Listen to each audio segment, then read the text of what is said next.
জোগাড় পয়সা নে।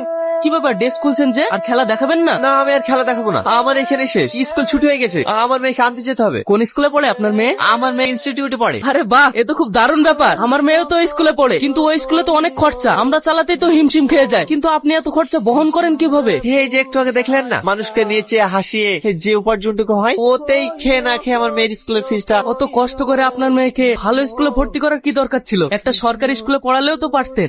মেয়েটাই আমার কলিজার টুকরা, ও ছাড়া আমার জীবনে আর কেউ নেই। তাই আমার জীবনের একটাই স্বপ্ন, আমার মেয়েকে উচ্চ শিক্ষায় শিক্ষিত করে মানুষের মতন মানুষ করে তুলবো। এই তো মা, আমি চলে এসেছি। এই চলো চলো চলো চলো। আব্বু, আমার মা বাবা কত তাড়াতাড়ি চলে আসে, তোমার আসতে এত লেট হয় কেন?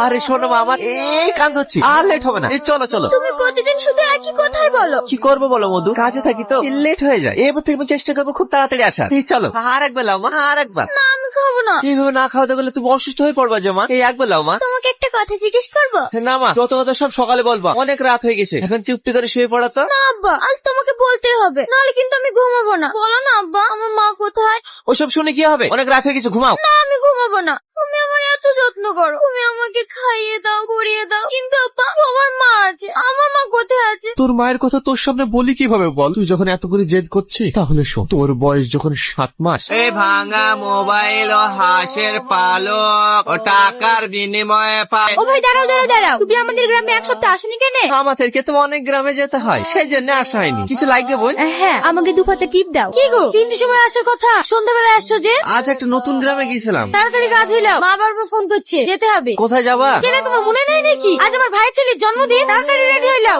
রেডি হতে তো বলছো, আজ তো তেমন বেচে কিনা হয়নি। কিলি যাবো? আমি ওসব কিছু জানি না। আমি আজ এক সপ্তাহ আগে বলি আংটি নিতে হবে, আংটি নিতে হবে। আংটি করলি যাবো গো? আমি যদি 1 মাস ফেরি করি, তাও তো আমি আংটিটা গুজাতে পারবো না। আমি জানি তো, তোমার কোনো কিছু মরদ নাই। আজ পর্যন্ত একটা ভালো শাড়ি পাইনি, ভালো খেতে পাইনি, ভালো পড়তে পাইনি, কিচ্ছু পাইনি। যদি বলে একটা ভালো রেস্টুরেন্টে যাবো, তাও পারিনি। সব পুরো করতে যদি নাই পারো, তাহলে বিয়ে করেছিলে কিসের লেগে? তুমি সবকিছু জেনে শুনে তো আমাকে বিয়ে করেছো, তাহলে আজ তুমি এরকম কথা বলছো কেন? জানতাম, কিন্তু সেটা ছিল আমার ভুল ধারণা। আসলে তুমি একটা কাপুরুষ।